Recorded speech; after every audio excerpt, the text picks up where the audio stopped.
तो राम राम सभी लोगों को। राम राम।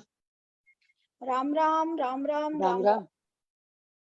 तो जैसा कि मैं कह रही थी आप लोगों से कि हम लोगों का आज ये 55वां दिन है जब हम लोग रामायण का क्लास कर रहे हैं। और 55 दिन में हम लोग अभी अयोध्या कांड में ही चल रहे हैं। और हम इतने दिन से ये इसीलिए पढ़ पा रहे हैं क्योंकि हम लोग सब साथ साथ पढ़ रहे हैं। अकेले अकेले पढ़ते तो शायद हम इसको कभी भी इतने दिनों तक कंटिन्यू नहीं कर पाते। 9 दिन की ज्यादा से ज्यादा रामायण होती है या 30 दिन का हाँ। मास, है ना। और हम लोगों को 55 दिन हो गए हैं तो 30 का भी डबल हो जाएगा लिटरली। और जब तक हम लोग फिनिश करेंगे तब तक तो शायद हम लोग को 365 दिन लग जाए, मुझे पता नहीं कितना, है ना।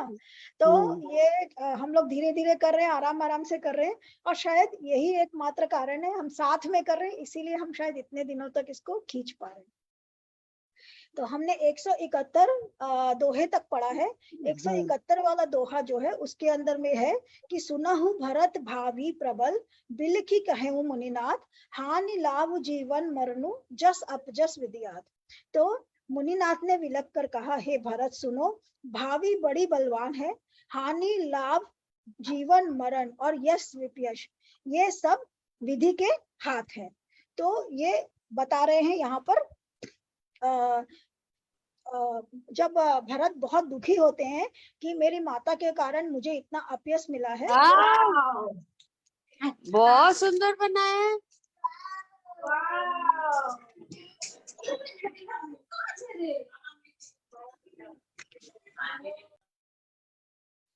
तो जब सबको पता लगता है ना, तो जब भरत इस बात को लेकर के दुखी होते हैं तब उस दुखी होने के बाद में उनको मुनि लोग समझाते हैं ये वाला बात कि यश और अपयश सब विधि के हाथ में, यश अपयश जीवन मरण ये सारी चीजें विधि के हाथ में है। हम लोग तो शादी ब्याह के लिए भी बोलते हैं कि शादी ब्याह भी विधि के हाथ में है ना। कभी बोलते हैं क्योंकि शादी ब्याह हम लोग के हाथ में, हम यही कहते हैं कि शादी ब्याह भी विधि के हाथ में है। क्या जीवन मरण की जब घड़ी आती है वैसे ही पानी ग्रहण की जब घड़ी आएगी तभी होएगा। जब हम लोगों के जमीन जायदाद लिखी होगी तभी जमीन जायदाद होगी, जब बिजनेस होना लिखा होगा तभी होगा, है ना। हर चीज में हम लोग बोलते हैं कि जब संजोग होगा तब होगा। तो बहुत सी चीजें हैं जिंदगी में जो विधाता के हाथ में है। अस विचार के ही देयु दोषु, व्यर्थ काहि पर कीजिए रोषु, तात विचारु करहु मन माही, सोच जोग दशरथ निपनाई।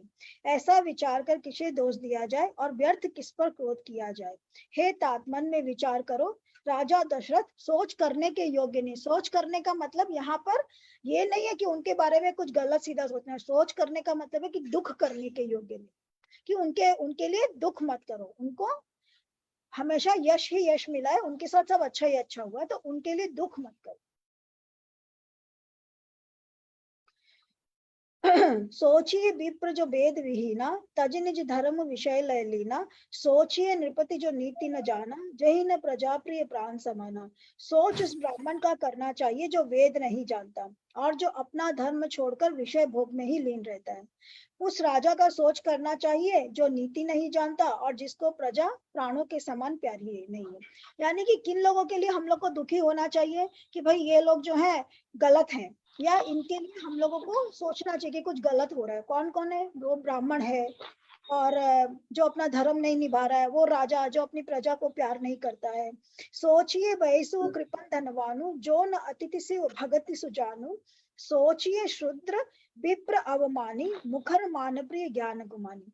उस वैश्य का सोच करना चाहिए जो धनवान होकर भी कंजूस है और उस अतिथि के सत्कार तथा शिव जी की भक्त करने में कुशल नहीं है।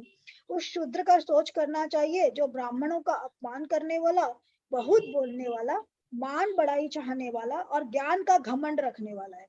तो कौन सा? हम लोगों को हर ब्राह्मण को ब्राह्मण समझ करके उसका आदर नहीं करना है। कौन कौन से ब्राह्मण है जो हमारे आदर के लायक नहीं है?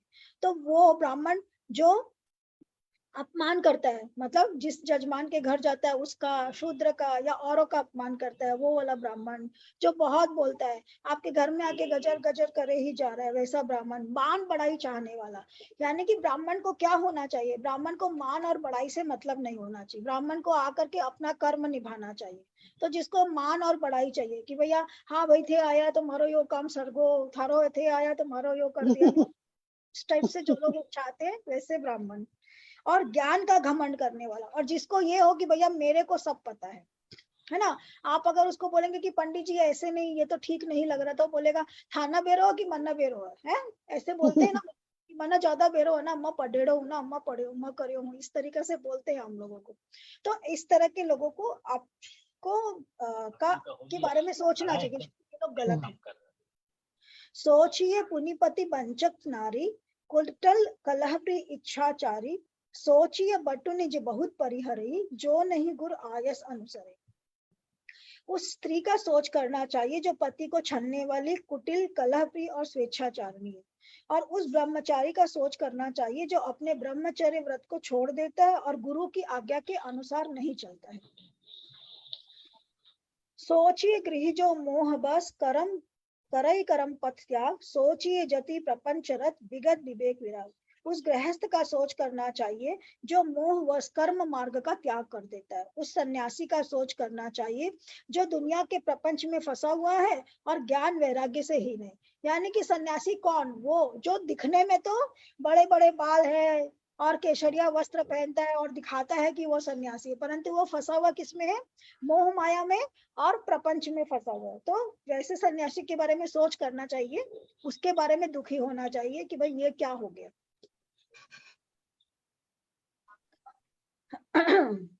वैसा नक सोई सोचे जोगु, तपु बिहाई जहि भावई भोगु, सोचिए पिशुन अकारण क्रोधी, जननी जनक गुर बंधु विरोधी।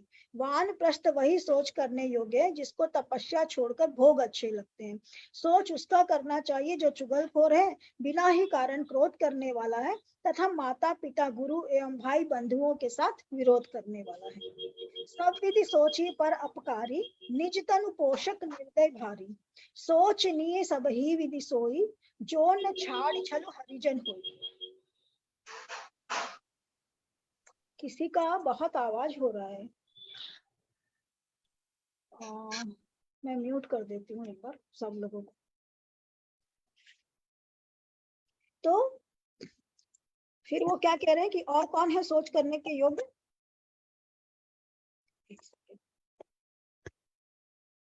हाँ, फिर वो बता रहे हैं कि उसका सोच करना चाहिए जो दूसरों का अनिष्ट करता है, अपने ही शरीर का पोषण करता है और बड़ा भाई निर्दयी है। और वह जो सभी प्रकार से सोच करने योग्य है, जो छल छोड़कर हरि का भक्त नहीं होता है।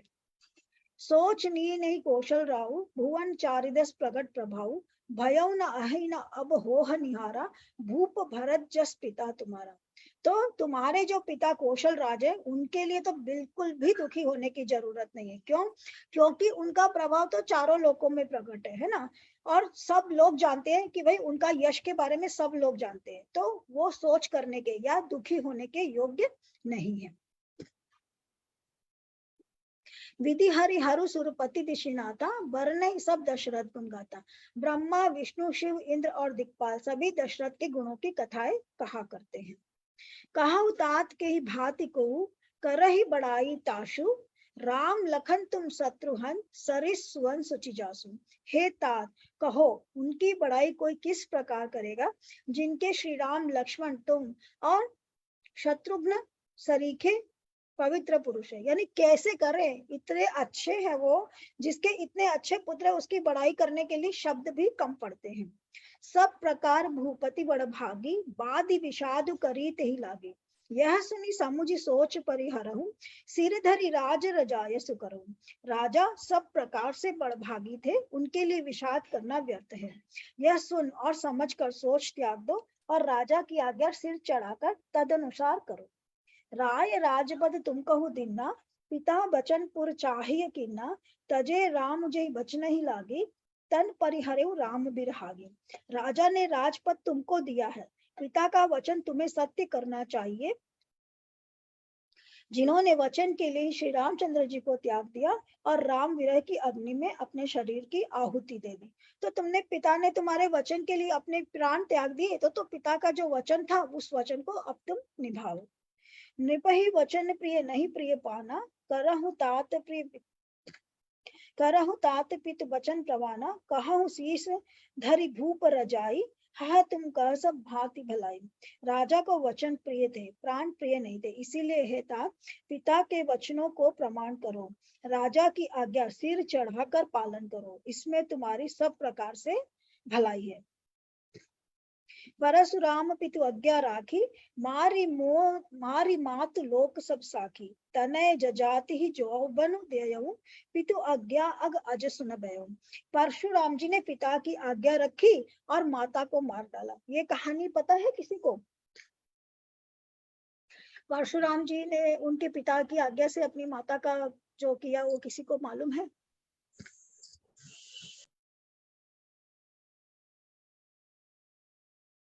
कोई जानता है परशुराम की ये कथा? इतना पता है कि वो अपनी माँ को मार मालूम। दिए थे, लेकिन और नहीं पता है।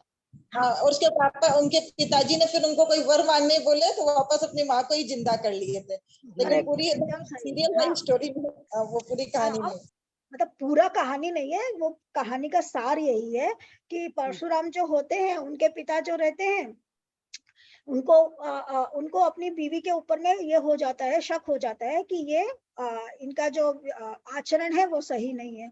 तो परशुराम जब आते हैं अपने पिता के पास में, तो उनके पिता को देखते हैं और परशुराम से कहते हैं कि तुम्हारी जो माता है वो स्वेच्छाचारिणी नहीं है। और वो परशुराम जी को ऐसा इसलिए भी बोलते हैं क्योंकि वो परशुराम जी का वो लेना चाहते थे, क्या बोलते हैं, परीक्षा। परीक्षा, कि ये इतना, इसको इतना बल है और इसको इतना इसने परशु जैसे अस्त्र का वो किया है, अनुसंधान किया है कि इतना बड़ा अस्त्र इसने बनाया है, इसके पास में पावर है, तो इसके पास में सोचने समझने की शक्ति भी है क्या?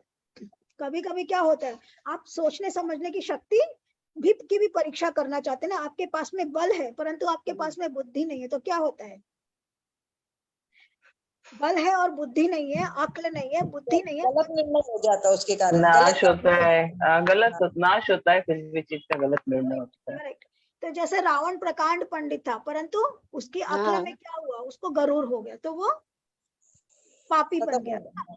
तो वैसे ही परशुराम के पास में इतना पावर आ गया है कि उनके पास में उन्होंने एक ऐसा अस्त्र बनाया कि इस अस्त्र से एक बार के अंदर में वो काफी सारे लोगों को एक साथ में खत्म कर सकते थे।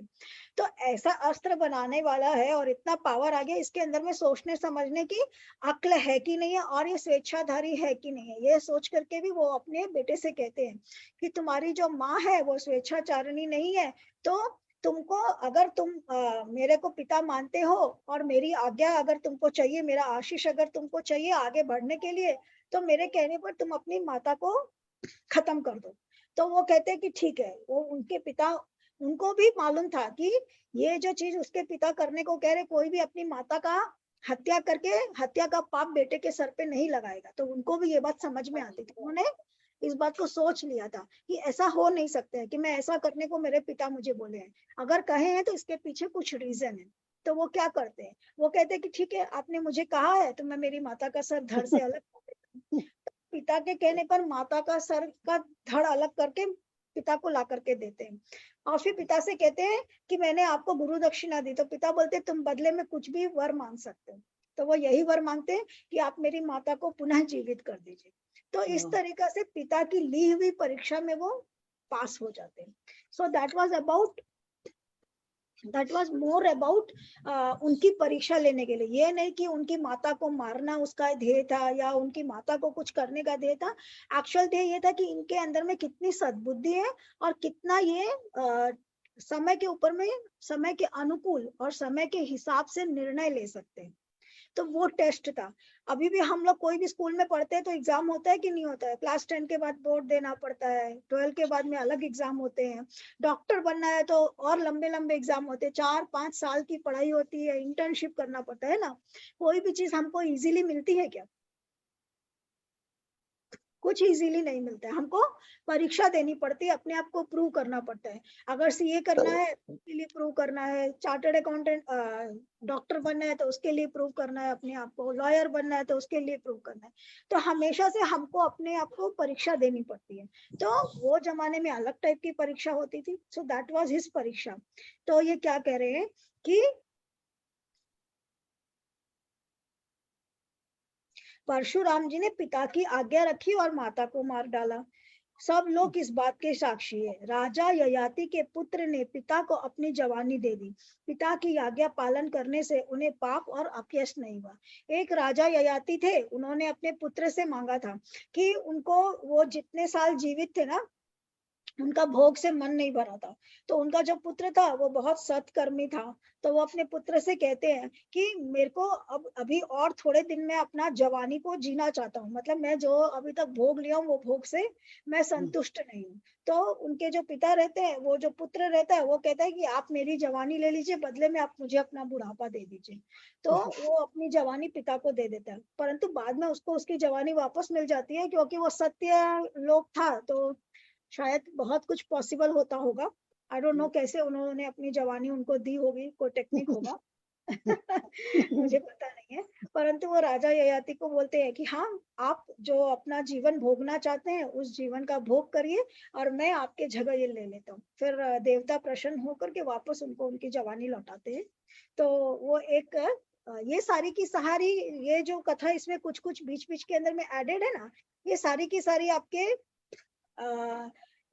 इसकी कहानी है, सतयुग की कहानियां है। जो सतयुग के अंदर में कुछ कुछ घटनाएं घटी ना, मतलब दशरथ जी के पैदा होने के पहले तो और बहुत सी लंबी इन लोगों की वंशावली है।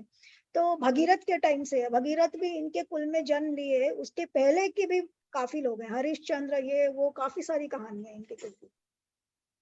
तो उन्हीं में से एक कहानी है।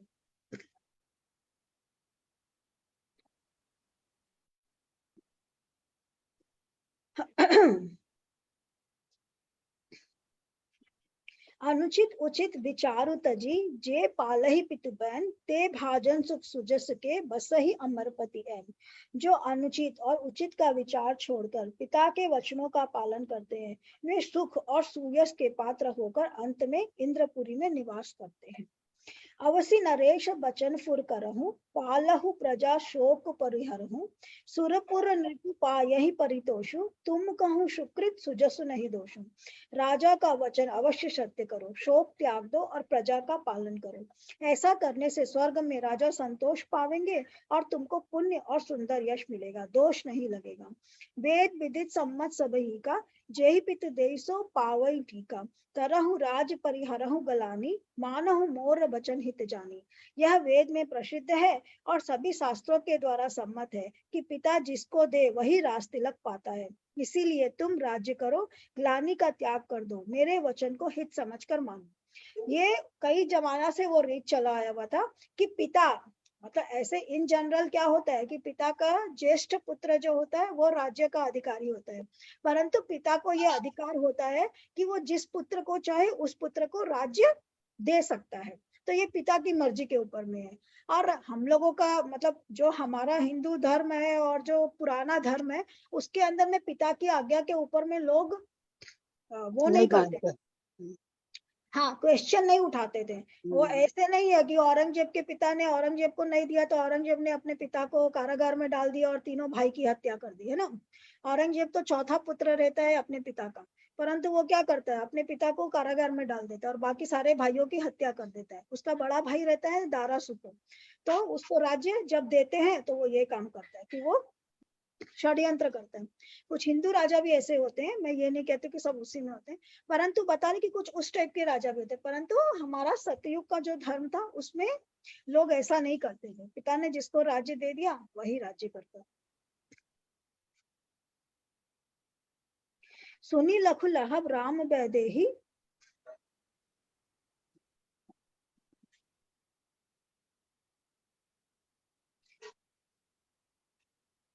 अवसि नरेश बचन फुर करहूं, पालहु प्रजा शोक परिहरहूं, सुरपुर नृप पायहि परितोषु, तुम का सुकृत सुजस नहीं दोषु।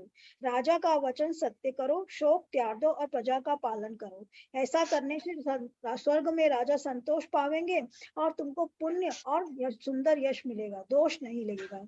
वेद विदित सम्मत सबही का, जय पितु देसो पावई टीका करहु राज परिहरहु गलानी मानहु मोर बचन हित जानी सुनि सुख लहब राम बैदेही अनुचित कहब न पंडित के ही कौशल्यादि सकल महतारी तेयु प्रजा सुख हो ही सुखारी। इस बात को सुनकर श्री रामचंद्र जी और जानकी जी सुख पावेंगे और कोई पंडित इसे अनुचित नहीं कहेगा।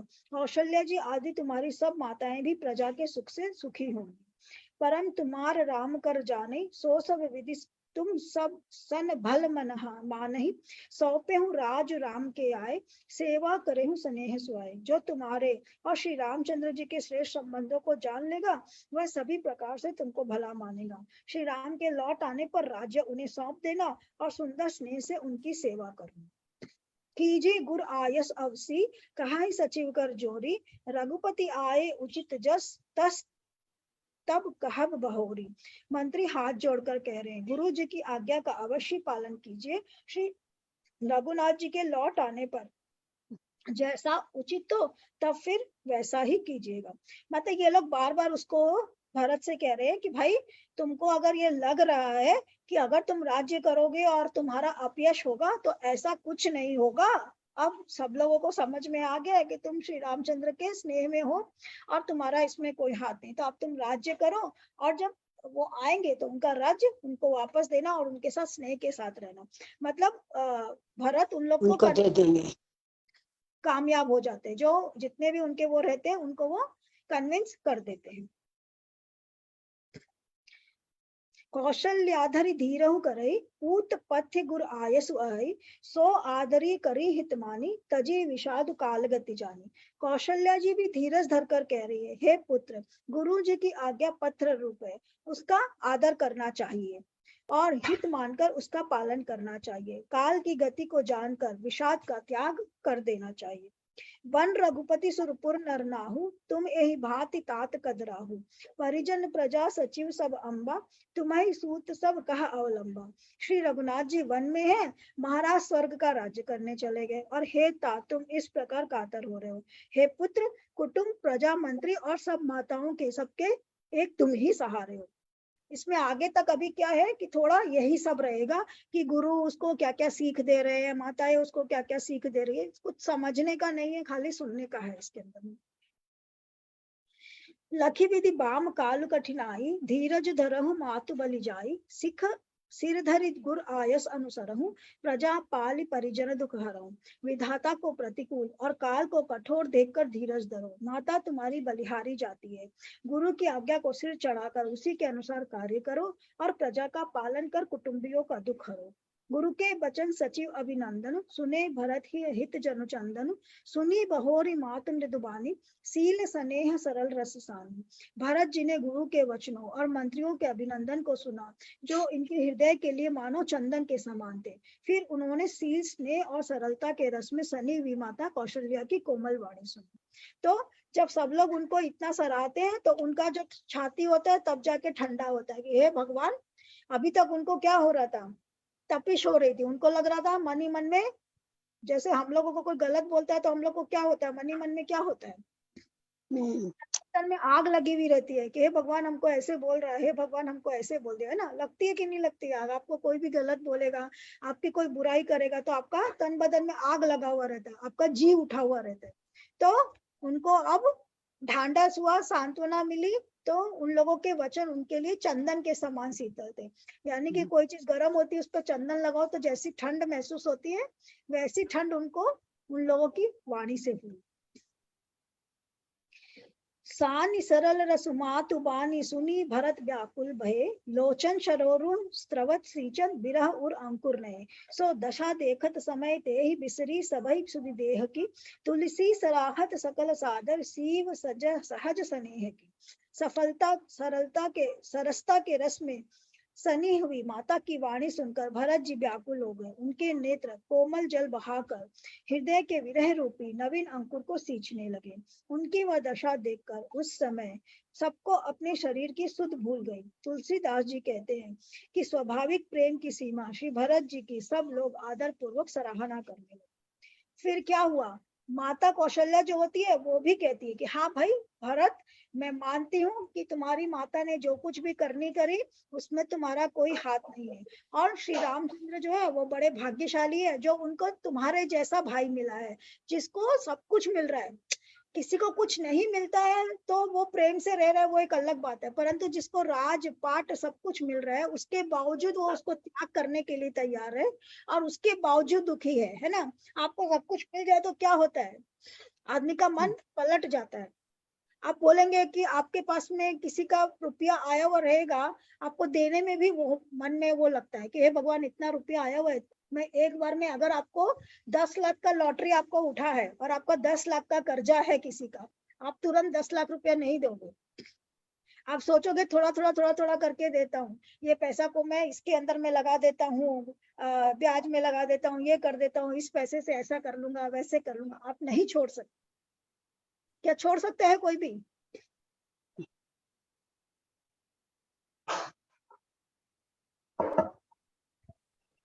कोई छोड़ सकेगा? अगर आपके पास में 10 लाख रुपए का लॉटरी उठे और आपको 10 ही लाख रुपए का कर्ज चुकाना हो, आप दे पाएंगे? नहीं। दे पाएंगे? कोई नहीं दे पाएगा। अपने क्या सोचेंगे, ये पैसा को अपने एफडी में लगा देते हैं, जब ये डबल हो जाएगा ना तो इसके अंदर से वो 10 लाख का कर्जा चुका देंगे और ये 10 लाख पास रह जाएगा, है कि नहीं? या आदमी सोचेगा मैं इसको बैंक में डाल देता हूँ और इसका पैसा से जो इंटरेस्ट आएगा उससे धीरे धीरे सामने वाले का कर्ज चुका दूंगा। किसी का जी इतना बड़ा नहीं होता है कि वो उस पैसा को तुरंत तुरंत छोड़ दे, है ना। तो वो तो पैसा है केवल, इनको तो सब कुछ मिल रहा है, राज्य मिल रहा है, पाठ मिल रहा है, यश वैभव सब कुछ मिल रहा है, परंतु सब कुछ त्यागने को तैयार है। तो इसलिए माता उनकी बहुत बड़ाई करती है। तो जब इतनी बड़ाई सब लोग करते हैं तो वो सबसे भरत जो होता है उनके मन को ठंडक पहुंचती है, छाती को ठंडक पहुंच जाती है। भरत कमल कर जोरी धीर धुरंधर धीर धरी वचन अमे जन बोरी देत उचित उत्तर सबही। धैर्य की धुरी को धारण करने वाले भरत जी धीरज धरकर कमल के समान हाथों को जोड़कर वचनों को मानो अमृत में डुबोकर सबको उचित उत्तर देने लगे। अब सब लोग जब उनको खूब वो कर दिए तो वो उन लोगों से क्या कहते हैं ये आगे का विषय। यहाँ पर हम लोग का 18वां विश्राम समाप्त हुआ। तो 18 खत्म हो गए, तब और कितने विश्राम बच गए? 12। करेक्ट। अब सिर्फ 12 ही विश्राम बचे हैं हम लोगों के, परंतु रामायण बहुत बाकी है। अभी तो 2 ही कांड हम लोगों का है ना। इसके बाद वाला जो कांड छोटा सा कांड है, वो पूरा जो किष्किंधा कांड है, अरण्य कांड है, ये सब छोटे छोटे कांड है, वो जल्दी खत्म हो जाएंगे, 2 दिन में खत्म हो जाएंगे 2 क्लास के अंदर में। किष्किंधा कांड छोटा सा कांड है और अरण्य कांड तो पूरा का पूरा केवल उसके अंदर में ऋषियों के पास में मिलना जुलना, कहाँ कहाँ वो गए, उनको कौन कौन ऋषि मिले, किस किसने उनको क्या क्या ज्ञान दिया, तो वो पूरा का पूरा अरण्य कांड पूरा वही है कि श्री राम जी जो है जंगल में घूम रहे हैं चित्रकूट से निकल करके, और फिर अलग अलग अलग अलग ऋषि के आश्रम जाते हैं और वहां क्या क्या, उसी में वो क्या बोलते हैं ना, वो वाला भी है शबरी वाला जो प्रकरण है, वो सारे के सारे अरण्य कांड में। किष्किंधा कांड पूरा का पूरा हनुमान जी, बाली और सुग्रीव के बारे में। तो ये छोटे छोटे कांड है। फिर सुंदर कांड है, वो भी छोटा ही है, 45 मिनट में हम लोग सुंदर कांड कर लेते हैं, इससे ज्यादा समय तो लगता नहीं है। क्लास करेंगे तो थोड़ा ज्यादा समय लगेगा, अदरवाइज तीनों कांड छोटे छोटे हैं और बाद का जो दोनों कांड है वो बड़ा है।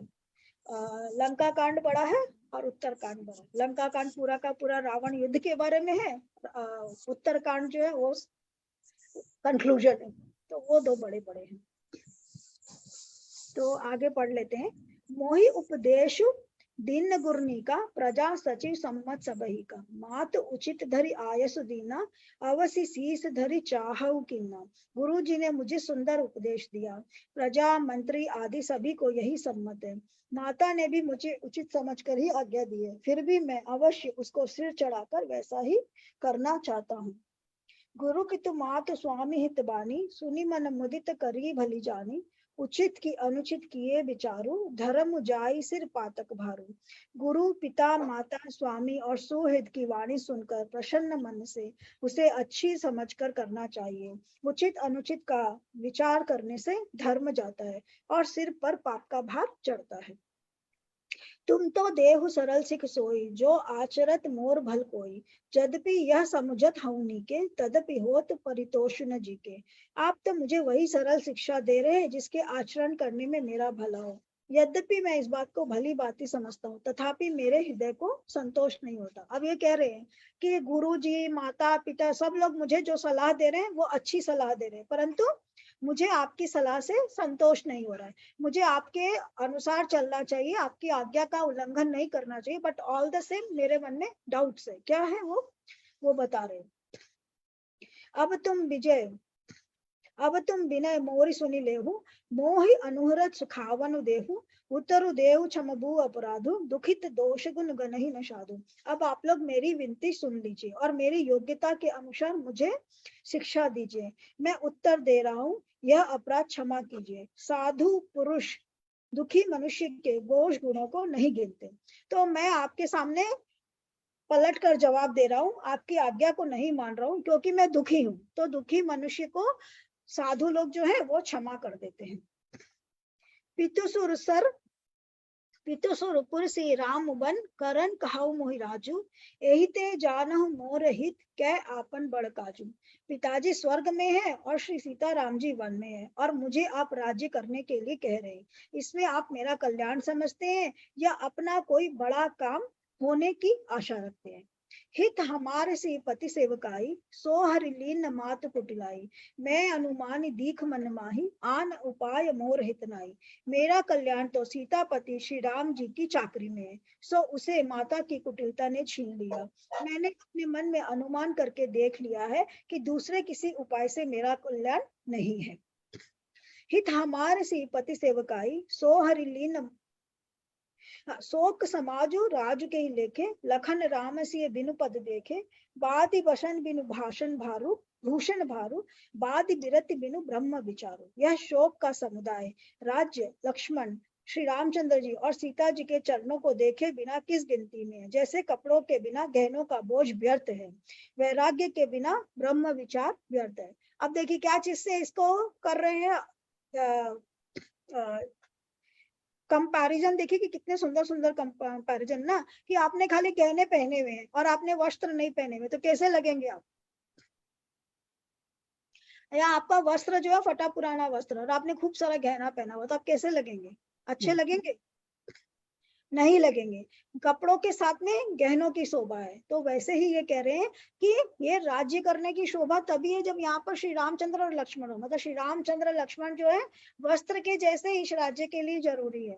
तो जब वो रहे और तब मैं राज्य करूं, उनके साथ रहूं, तो उसके बिना है। तो इस राज्य के जो भूषण है वो है, तो उनके बिना सब कुछ बेकार है। सहज शरीर बाधि बहु भोगा, बिनु हरि भगति जाय जप जोगा। जाय जीव बिनु देह सुहाई, बाधि मोर सब बिनु रघुराई। रोगी शरीर के लिए नाना प्रकार के भोग व्यर्थ हैं। श्री हरि की भक्ति के बिना जप और योग व्यर्थ है। जीव के बिना सुंदर देह व्यर्थ है, वैसे ही श्री रघुनाथ जी के बिना मेरा सब कुछ व्यर्थ है। जाऊ राम पही आयस देहु, एक ही आंख मोर ही देहु।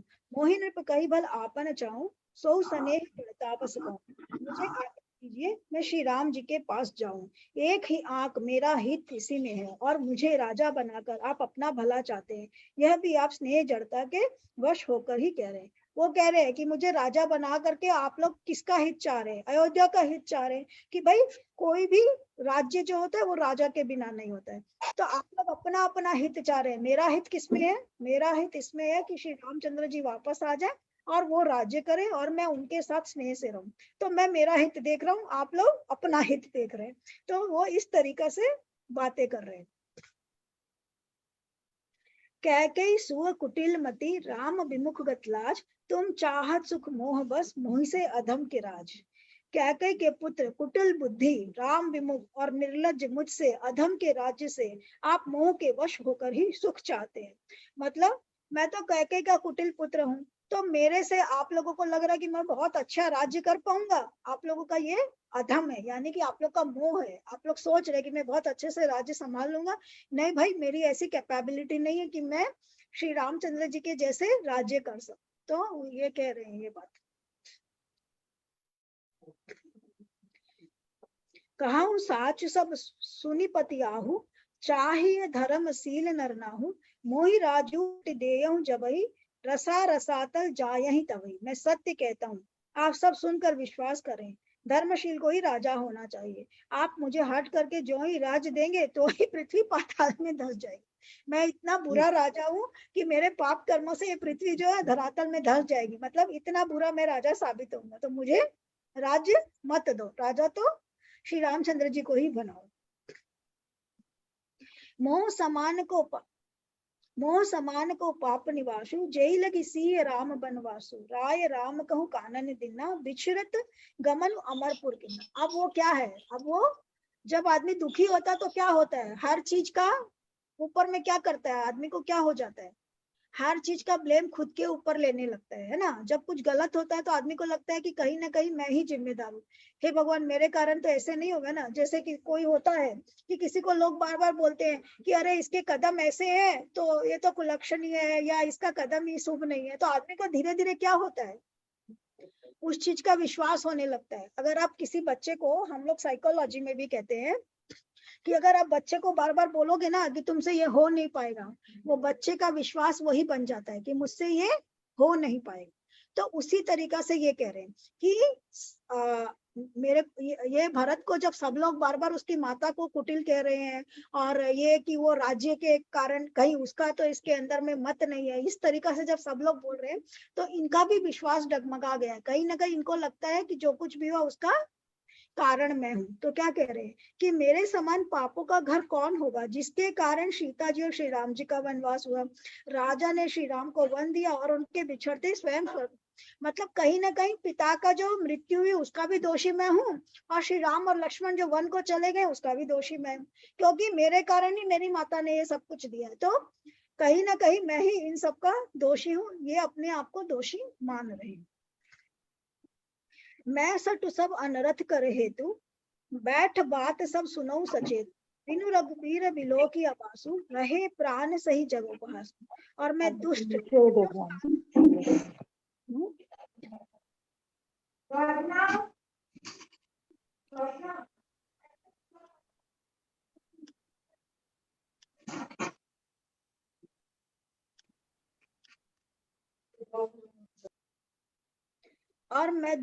जो सारे अनर्थों का कारण हूँ, होश हवास में बैठा सब बातें सुन रहा हूँ। श्री रघुनाथ जी रहित घर को देखकर और जगत का उपहास सहकर भी ये प्राण बने हुए हैं। राम पुनीत विषय रस रूखे, लोलुप भूमि भोग के भूखे, कह लगी कहो हृदय कठिनाई, निदरी कुलिश जही लड़ी बलाई। श्री राम रूपी पवित्र विषय रस में आसक्त नहीं है, ये लालची भूमि और भोगों के ही मूर्खे हैं। मैं अपने हृदय की कठोरता कहाँ तक कहूँ, जिससे वज्र का भी तिरस्कार करके बड़ाई पाई है। मतलब ये लोगों ने प्राण छोड़ दिए मगर मैं अभी भी जी रहा हूँ, मुझ पर इतने इतने अपमान लग रहे हैं, मेरा इतना अवमान हो रहा है कि मेरे कारण ये सब कुछ हुआ, फिर भी मैं तो जीवित हूँ ना, क्योंकि आपका जो भोग है वो तो आपको भोगना ही होगा। कारण ते कारज कठिन, होई दोष नहीं मोर, पुलिस अस्तिते उपल ते लोह कराल कठोर।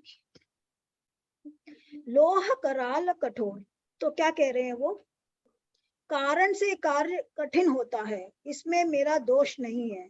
इस हड्डी से वज्र और पत्थर से लोहा भयानक और कठोर होता है। कारण ते कारज कठिन, होई दोष नहीं मोर, पुलिस अस्तिते उपलते लोह कराल कठोर।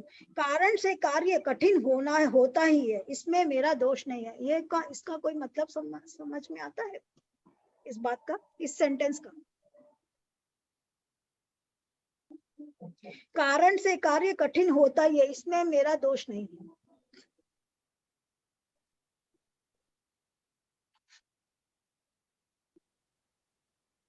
नहीं समझ में आता है? कारण से कार्य कठिन होता है। अगर आपको पता नहीं हो, आप कहीं जा रहे हैं और आपको लग रहा है कि आप घूमने फिरने जा रहे हैं, तो आपको वहां जाने में क्या होगा?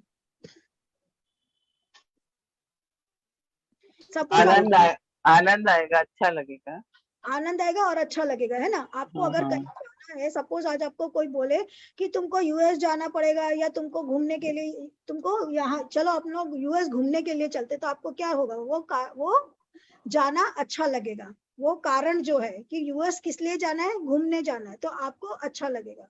परंतु अगर आपको कोई बोले कि तुम्हारा तबीयत ठीक नहीं है तो तुमको यूएस हम लोग को चलना है तुम्हारे इलाज के लिए, तो तुम आपको क्या लगेगा तब? तब खराब लगेगा, हाँ तब खराब खराब लगेगा, है ना, तब खराब लगेगा खराब ना हम लगेगा। लोग को। तो हम लोग को तब जाना क्या होगा, भारी लगेगा, भारी। है ना। तो इसलिए ये कह रहे हैं कि हम्म, कारण से कार्य कठिन होता है, मतलब जो कार्य है वो अपने आप में कठिन नहीं होता है। कार्य, जो कार्य हम लोग करने जा रहे हैं उसका वजह क्या होता है, वो वजह सब तो कुछ डिसाइड। कारण कठिन होता है। हाँ हाँ, जो वजह होती है ना, वो वजह बहुत इंपॉर्टेंट होती है कि हम जो भी काम कर रहे हैं उसकी क्या वजह है। तो वो वजह हमको खुशी और वही वजह हमको दुख देती है। तो यही वो कह रहे हैं कि कारण से कार्य कठिन होता है, कि वजह जो होती है उसके कारण कार्य सरल या कठिन हो जाता है। खुशी के लिए कोई कार्य करते हैं तो वो कार्य इजी हो जाता है, और दुख के लिए वही कार्य करते तो वही कार्य कठिन हो जाता है ना। तो इतना सुंदर सा उन्होंने, छोटा सा बात में उन्होंने कितनी बड़ी बात कह दी है ना, कि कारण से कार्य कठिन होता है, इसमें मेरा दोष नहीं है। तो इसमें मेरा दोष नहीं है, तो मुझे राज्य करना पड़ रहा है, ये बात दुख की नहीं है। दुख की बात क्या है, कारण जो है इसके पीछे कारण ये है कि उन लोगों का पिता की मृत्यु हो चुकी है और उन दोनों को वनवास मिल चुका है। तो वो जो कारण है ना, उसके कारण ये जो कार्य, राज्य संभालने का कार्य, ये मेरे लिए अब और भी ज्यादा कठिन हो गया, इसलिए मैं ये राज्य अच्छे से नहीं संभाल पाऊंगा। हड्डी से वज्र और पत्थर से लोहा भयानक और कठोर होता है। हड्डी से वज्र जो होता है वो और कठोर होता है, और पत्थर से लोहा भयानक और कठोर होता है ना। पत्थर से लोहा भयानक और कठोर होता है, लोहे से मार मार करके हम लोग पत्थर को तोड़ सकते हैं, करेक्ट। लोहे की जो कुल्हाड़ी रहती है उसी से तो मारते हैं, छेनी से, लोहे की छेनी से छेदते हैं तो क्या होता है, पत्थर भी टूट जाता है। तो उतना कठोर होता है, कारण से ही सब कुछ होता है, कारण ही कार्य को सुगम बनाता है और कारण ही कार्य को कठिन बनाता है, ये इसमें ये कह रहे हैं। जो प्रिय विरह प्राण प्रिय लागे, देखब सुनन बहुत अब आगे। कैकई से उत्पन्न देह में करने प्रेम करने वाले ये पामर प्राण भर पेट अभागे हैं। जब प्रिय के वियोग में मुझे प्राण प्रिय लग रहे हैं, तब अभी आगे मैं और भी बहुत कुछ देखूंगा सुनूंगा, है ना। अगर हस्बैंड आपका दूर गया हो, आपका कोई भी प्यार करने वाला, आपका जो भी मदर है, फादर है, ब्रदर है, सिस्टर है, कोई भी है, वो दूर रहते हैं अगर आपसे, तो वो आपसे दूर रहते हैं, उनको आप याद करते हैं, तो आपको क्या होता है, मन के अंदर में एक अच्छी सी फीलिंग आती है अपने को याद करके। अपने बहुत दुखी नहीं होते, परंतु अगर वो आपसे रूठे हुए हो और तब आपको उनकी याद आती तो क्या होता है, मन के अंदर में तकलीफ दुख होती है, होता है। दुख होता है, तकलीफ होती है। तो यही वो कह रहे हैं कि वो जो मेरे प्रेम, जिनको मैं प्रेम करता हूँ, रामचंद्र, सीता जी और लक्ष्मण जी, जिनको मैं प्रेम करता हूँ, जब वो लोग यहाँ नहीं है तो उनके बिना मुझे राज्य करने में बड़ी कठिनाई होगी। ये अलग अलग उदाहरण देकर के उनको समझाने की कोशिश कर रहे हैं। लखन राम से कहु बन दीना, पठई अमरपुर पति हित कीना। लीन विधवपन अपजस बापू, दीनव प्रजहि शोक संतापू। लक्ष्मण, श्री राम और सीता जी को तो वन दिया, स्वर्ग भेजकर पति का कल्याण किया, स्वयं विधवापन और अपयश लिया, प्रजा को शोक और संताप दिया। ये सब वो किसके लिए कह रहे हैं, केकई के लिए, अपनी माँ के लिए। करेक्ट, अपनी माँ कैकेयी के लिए कह रहे हैं कि उसने क्या क्या किया है, उसने जो कुछ भी किया उसमें उसको कुछ भी नहीं मिला, जो मिला उसमें वो हाथ मलते रह गई, उसको अच्छा कुछ भी नहीं मिला। उसको क्या क्या मिला, उसने जो वर मांगा उसके बदले में उसको क्या क्या मिला है, उसको मिला है, हाँ, उसको बदले में अपयश मिला और विधवापन मिला है। मोहि दीन सुख सुजस सुराजू, कीन कैकई सब कर काजू। यही ते मोर काह अब निका, देहि पर देन कहूँ तुम टीका। और मुझे सुंदर यश और उत्तम राज्य दिया, कैकई ने सभी का काम बना दिया, इससे अच्छा अब मेरे लिए और क्या होगा। उस पर भी आप लोग मुझे राज तिलक देने को कहते हैं। अरे भाई, उसने सब गलत ही गलत काम किया, कोई भी काम अच्छे से नहीं किया, तो सारे काम बिगाड़े ही बिगाड़े। ऊपर से अगर मेरा राज तिलक हो जाएगा तो भैया समझो कि क्या बोलते हैं हम लोग, कफन में नेल ठोकने के बराबर हो जाएगा कि भैया पहले तो ये सब कर दिया और अब राज्य भी मिल गया। तो ये नहीं हो सकता है। कैकेयी जठर जन्म जग माही, यह मोहि कह कछु अनुचित नाही। मोरी बात सब विदही बनाई, प्रजा पांच कत करहु सहाई। कैकेयी के पेट से जन्म में लेकर यह मेरे लिए कुछ भी अनुचित नहीं है। मेरी सब बात तो विधाता ने ही बना दी है, उससे प्रजा और पंच क्यों सहायता कर रहे हैं। अरे मुझे तो बुराई ऐसे ही मिल चुकी है कि भैया मुझे तो विधि ने ही बुराई दे दी है, ऊपर से आप लोग भी मिल करके अब जब मुझे बोल रहे हैं कि तुम करो करो करो, तो इसमें तो मेरी अब और भी ज्यादा मुझे बुराई मिलने वाली है। तो मुझे अब और बुराई नहीं चाहिए भैया, अब और बुराई मुझे नहीं लेनी, तो मुझे राज्य नहीं करना है। गृह गहित पुनि बात बस, ते ही पुनि बीछी मार। ते ही पियाई बारुनि कहूं काई, ते ही पियाई बारुनि कहूं काहा उपचार। जिसे कुग्रह लगे हुए हो, फिर जो वायु रोग से पीड़ित हो और उसी को फिर बिच्छू डंक मार दे, उसको यदि मदिरा पिलाई जाए तो कहिए यह कैसा इलाज है। अब वो कोई उस जमाने के इलाज की बात कर रहे हैं। क्या बोल रहे हैं? बोल रहे हैं कि जिसको कुग्रह लगे हुए हो, यानी कि जिसका ऑलरेडी समय ही खराब चल रहा हो, और फिर जो वायु रोग से पीड़ित हो, यानी जिसको गैस्ट्रिक वगैरह का प्रॉब्लम हो, और फिर उसको बिच्छू डंक मार दे, यानी कि उसको अगर बिच्छू ने डंक मारा तो आपको क्या करना है, वो विष को निकालना है। उसकी जगह आप उसको शराब पिला रहे हो तो क्या होगा, जहर का काम करेगा वो। तो एक तो मेरे को ऐसे ही सारा मेरे साथ में गलत ही गलत चल रहा है, मेरा समय बुरा चल रहा है, ऊपर से मेरी माता ने मुझे अपयश में डाल दिया, फिर आप ऊपर से हमको मदिरा पीने से क्या होता है, मदिरा पीने से एक क्षणिक आनंद होता है ना, कि आपको क्षणिक, आप सब भूल जाते हो और आपको क्षणिक आनंद होता है। तो वही बोल रहे हैं कि ये जो राज का जो आप मेरे को लोभ दे रहे हो, ये क्षणिक आनंद देने वाला, तो मुझे वो नहीं चाहिए। कैकई सुवन जोग जग जोई, चतुर बिरंच दीन मोहि सोई। दशरथ तनय राम लघु भाई, दीन मोहि विधि बाधि बढ़ाई। कैकई के लड़के के लिए संसार में जो कुछ योग्यता चतुर विधाता ने मुझे वही दिया। घर दशरथ जी का पुत्र और राम का छोटा भाई होने की बड़ाई मुझे विधाता ने व्यर्थ ही दी। कह रहे हैं कि मेरे लिए तो सब कुछ गलत ही गलत हुआ, विधाता ने मेरे साथ बड़ा अन्याय किया है। एक तरफ तो मुझे इतना बड़ा अपयश दे दिया, उसके आगे इस कुल में जन्म लेना और श्री राम जी का भाई होना, ये दोनों उस अपयश के सामने बहुत छोटे हो गए। तुम सब कहूं कढ़ावन टीका, राज रजायस सब कहनी का। उतर देव कही विधि के ही, कहूं सुखे न जथा रुचि जय। आप सब लोग भी जो मुझे टीका कढ़ाने के लिए कह रहे हैं, राजा जी की आज्ञा सभी के लिए अच्छी है, मैं किस किस को किस प्रकार से उत्तर दूं। जिसकी जैसी रुचि हो आप लोग सुख पूर्वक वही कहें। मोहि कुमात समेत बिहाई, कहूं कहे की कीन बलाई। मोह बिनु को सचराचर माई, जैसी राम प्राण प्रेनाई। मेरी कुमाता कौशल्या समेत मुझे छोड़कर कहिए, और कौन कहेगा कि यह काम अच्छा किया है। जड़ चेतन जगत में मेरे सिवा और कौन है जिसको श्री राम जी प्राणों के समान प्यारे नहीं हो। तो मेरी माता को छोड़ करके और किसी को भी खुशी नहीं होगी इस बात की कि मेरा राज्य तिलक हुआ है, तो ये काम करने के योग्य नहीं है। परम हानि सब कह बड़ लाऊ, आदिन मोर नहीं दूषण काहू। संशयशील प्रेम बस आहू, सबई उचित सब जो कुछ कहूँ। हानि है उसी में सबको बड़ा लाभ दिख रहा है, मेरा बुरा दिन है किसी का दोष नहीं। आप सब जो कुछ कहते हैं सो सब उचित ही है, क्योंकि आप लोग संशयशील और प्रेम के वश में है। तो क्या कह रहे हैं कि आप लोग जो सोच रहे और कर रहे हैं कुछ सोच समझ के कह रहे हैं, परंतु जो आप लोग कह रहे हैं वो आप लोग क्या बोलते हैं ना, ह्यूमिलिटी के कारण, कि भाई ठीक है राजा का एक वचन है, राजा ने बोला है तो राजा के वचन का पालन करना चाहिए, चलो भरत बड़ा माफी मांग रहा है, तो आप लोग ये सब कारणों से कह रहे हैं। अंदर से आप लोग भी नहीं चाहते हो कि राज्य जो है वो भरत करे।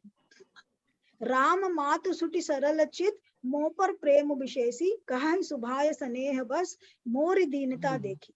तो श्री रामचंद्र जी की माता जो है वो बहुत ही सरल हृदय है और मुझ पर उनका विशेष प्रेम है, इसलिए मेरी दीनता देखकर वे स्वाभाविक मोहवशी ऐसा कह रही है। कि राम की माता जी भी केवल मोह के कारण, यानी मेरे प्रेम के कारण, कि भाई मुझे दुख नहीं हो, इसलिए वो इस बात को हाँ भर रही है। गुर विवेक सागर जागु जाना, जिन्हि विश्वकर बदर समाना। मोह कह तिलक साज सज सोहु, भय विधि विमुख विमुख सबको। गुरु जी ज्ञान के समुद्र है, इस बात को सारा जगत जानता है। जिनके लिए विश्व हथेली पर रखे हुए बेर के समान है, वो भी मेरे लिए रास तिलक का साज सज रहे हैं। सत्य है, विधाता के विपरीत होने पर सब कोई विपरीत हो जाते।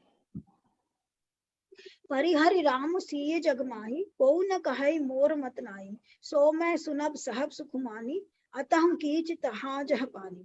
श्री रामचंद्र जी और सीता जी को छोड़कर जगत में कोई यह नहीं कहेगा कि इस अनर्थ में मेरी सम्मति नहीं है। मैं उसे सुखपूर्वक सुनूंगा और सहूंगा, क्योंकि जहाँ पानी होता है वहां अंत में कीचड़ होता ही है ना। पानी होगा तो कीचड़ होगा ही, तो पानी रहेगा तो पानी के अंदर में लोग मैल डालेंगे ही डालेंगे और कीचड़ होगा ही होगा। तो मेरे नाम के साथ में ये जो अपयश जुड़ गए हैं, ये तो जुड़ा हुआ ही रहेगा, इसका कोई भी उपाय नहीं है। अगर मैं राज्य करूंगा तो लोग कहेंगे ही कहेंगे कि भाई ये इसमें इसका हाथ है ही है, तो ये तो होकर ही रहेगा, ऐसा वो सोच रहे हैं। डरु न मोहि जग कहै कि पोचू, परिलोक कहूं कर नाहि न सोचू। एक ही उर्वस दुसह दवारी, मोहि लगी भेसी राम दुखारी। मुझे इसका डर नहीं है कि जगत मुझे बुरा कहेगा, और न मुझे परलोक का ही सोच है। मेरा हृदय तो बस एक ही दुसह दाना नल धधक रहा है कि मेरे कारण श्री सीताराम जी दुखी हुए। एक ये वजह तो है ही है कि लोग मुझे बुरा कहेंगे और मेरे साथ में सब गलत ही गलत होगा, मैं तो बुरा हूँ। परंतु उससे भी बड़ा दुख मुझे ये है कि मेरे कारण सीता जी और लक्ष्मण जी और राम जी जो है वो वन में रह रहे हैं, तो ये मेरे लिए ज्यादा बड़ा दुख का कारण है। जीवन लाहु लखन बल पावा, सबु तज राम चरित मन चरण मनु लावा। मोर जन्म रघुबर बन लागी, झूठ काह पछिताऊ अभागी। जीवन का उत्तम लाभ तो लक्ष्मण ने पाया। सब कुछ तज कर श्री राम जी के चरणों में मन लगाया। मेरा जन्म तो श्री राम जी के वनवास के लिए ही हुआ था। अभागा झूठ मूठ क्या पछताता हूँ। आपन दारुण दीनता कहूँ सबई सिरुनाई, देखे बिनु रघुनाथ पद जिए के जरनी न जाई। सबको सिर झुकाकर मैं अपनी दारुण दीनता कहता हूँ, श्री रघुनाथ जी के चरणों के दर्शन के बिना मेरे जी की जलन नहीं जाएगी।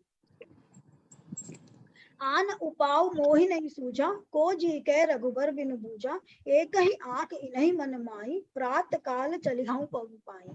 मुझे दूसरा कोई उपाय नहीं सूझता, श्री राम जी के बिना मेरे हृदय की बात कौन जान सकता है। मुझ मन में एक ही निश्चय है कि प्रातः काल प्रभु श्री राम जी के पास चल दूंगा। वो क्या कह रहे हैं, भाई मैं कोई भी हाल में इस राज्य को स्वीकार नहीं करूँ, और मैं श्री राम जी के पास जाने की सोच रहा हूँ कि मैं कल सुबह ही उनके पास चला जाऊं। जैसे लक्ष्मण उनके साथ चले गए, वैसे ही मैं भी अब उनके पास चला जाऊंगा। मैं राज्य को नहीं संभालने वाली। गौरव जमा थे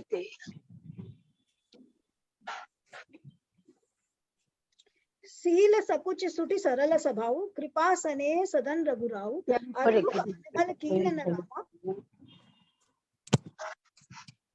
मैं शिशु सेवक जदपि बामा। श्री रघुनाथ जी सील संकोच अत्यंत सरल स्वभाव, कृपा और स्नेह के घर हैं। श्री राम जी ने कभी शत्रु का भी अनिष्ट नहीं किया। मैं यद्यपि टेढ़ा हूँ पर हूँ तो उनका बच्चा और गुलाम ही। मैं छोटा भाई हूँ तो थोड़ी बहुत गलती भी कर सकता हूँ, परंतु हूँ तो उनका भाई ही ना, तो वो मुझे माफ कर देंगे, क्योंकि वो कभी किसी का बुरा नहीं चाहते। तुम पे 5 मोर भलमानी, आयुष आशीष देहु सुबानी। जय सुनि विनय मोहि जनु जाई, आवहि बहुरी राम रजदानी। आप पंच लोग भी इसी से मेरा निर्णय मेरा कल्याण मानकर सुंदर वाणी से आज्ञा और आशीर्वाद दीजिए, जिससे मेरी विनती सुनकर और मुझे अपना दास जानकर श्री रामचंद्र जी राजधानी को लौट आए। आप लोग जो लोग मेरे को बोल रहे हैं कि राज्य करो, आप सब लोग मिलकर के यही मनाओ कि मैं जाऊं और श्री रामचंद्र जी लौट कर आ जाए और आकर के इस राजधानी को संभाल ले, अपने राज्य को संभाल ले और इस पर राज्य करें।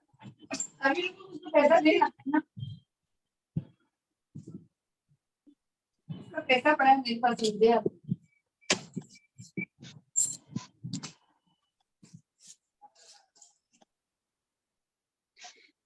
यद्यपि जन्म कुमातु ते, मैं सटु सदा सदोष। आपन जानि न त्याग ही, मोहि रघुबीर भरोस। यद्यपि मेरा जन्म कुमाता से हुआ है और मैं दुष्ट तथा सदा दोष युक्त भी हूँ, तो भी मुझे श्री राम जी का भरोसा है कि वे मुझे अपना जानकर त्यागेंगे नहीं। चाहे जो कुछ भी हो, मेरी माता चाहे जैसी भी हो, परंतु श्री राम मुझे कभी भी नहीं त्यागेंगे, ऐसा बदल गया। बस ये एक दोहा और पढ़ लेते फिर खत्म करते हैं, ठीक है ना। 183 तक हुआ, 184 तक पढ़ लेते हैं कि 183 पर छोड़ दें। पढ़ लो ये आगे। वाला हाँ, ये वाला पढ़ लीजिए भाभी। हाँ हाँ। भरत बचन सब कहा प्रिय लागे, राम स्नेह सुधा जनु पागे, लोग वियोग विषम विष दागे, मंत्र सबीज सुनत जनु जागे। भरत जी के वचन सबको प्यारे लगे, मानो वे श्री राम जी के प्रेम रूपी अमृत में पगे हुए थे। श्री राम वियोग रूपी भीषण विष से सब लोग जले हुए थे, वे मानो बीज सहित मंत्र को सुनते ही जाग उठे। अब क्या है, देखिए इसमें क्या बोल रहा है। भरत जी के वचन सबको प्यारे लगे, मानो वे श्री राम जी के प्रेम रूपी अमृत में पगे हुए थे। श्री राम वियोग रूपी भीषण विष से सब लोग जले हुए थे, वे मानो बीज सहित मंत्र को सुनते ही जाग उठे। तो क्या हुआ, कुछ समझ में आया क्या हुआ? आप वो भरत जी जब वहां पे जाने की बात बोल रहे हैं तो सबको इन लोगों को पसंद आई ये बात कि रामचंद्र जी का दर्शन करने के लिए। तो इसका मतलब क्या हुआ?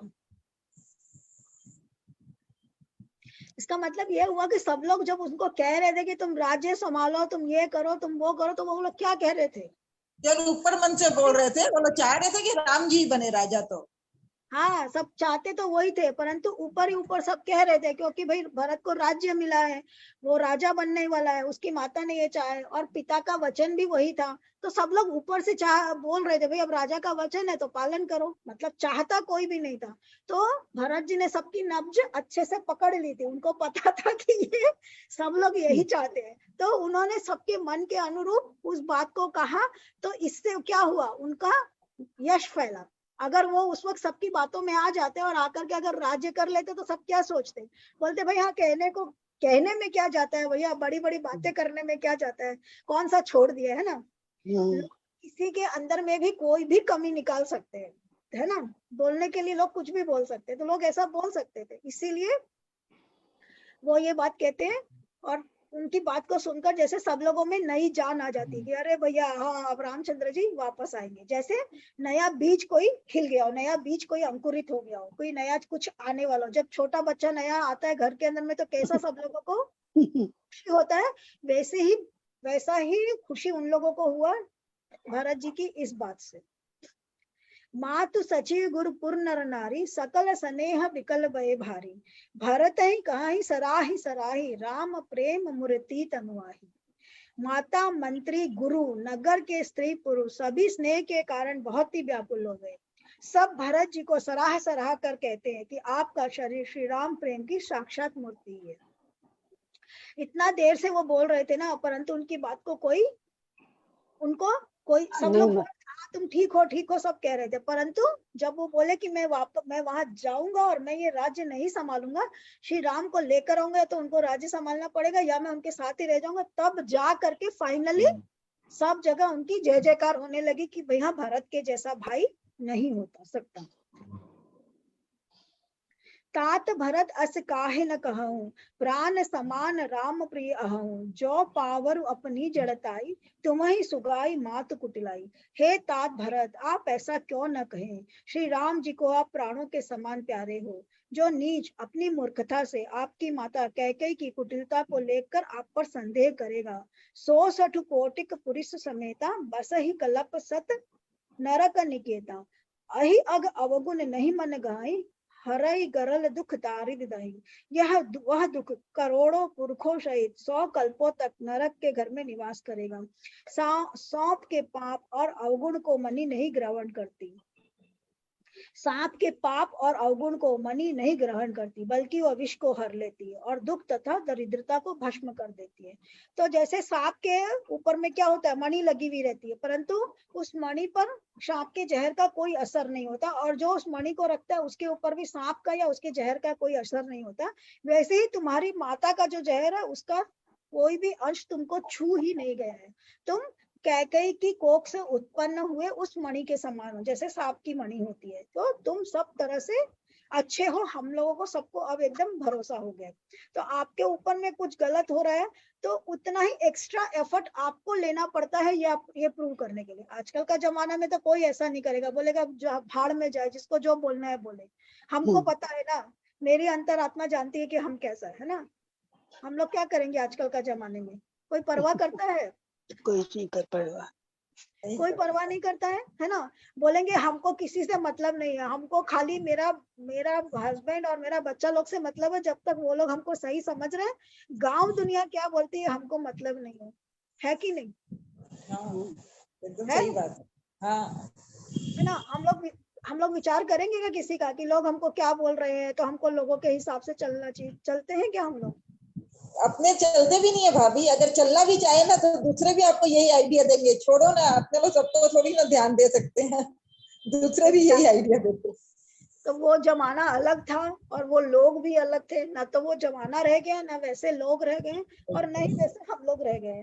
तो इसलिए वो लोग उनको भला बुरा कहेंगे सोच करके वो बहुत सारे निर्णय लेते हैं।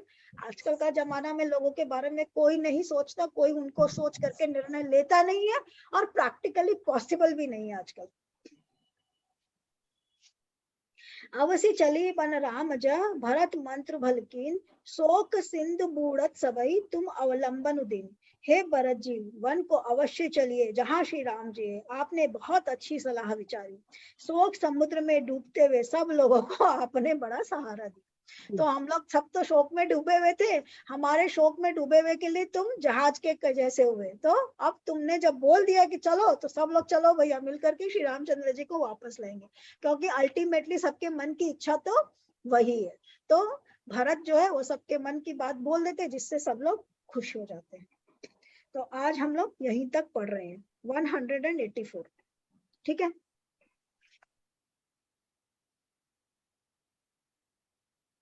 कितनी सारी सीख है ना एक रामायण के अंदर में, इतनी सारी सीख है हाँ, बहुत ज्यादा है ना। रामायण को इसीलिए बोलते हैं कि रामायण एक ग्रंथ नहीं है, रामायण जीवन की जीने की शैली है।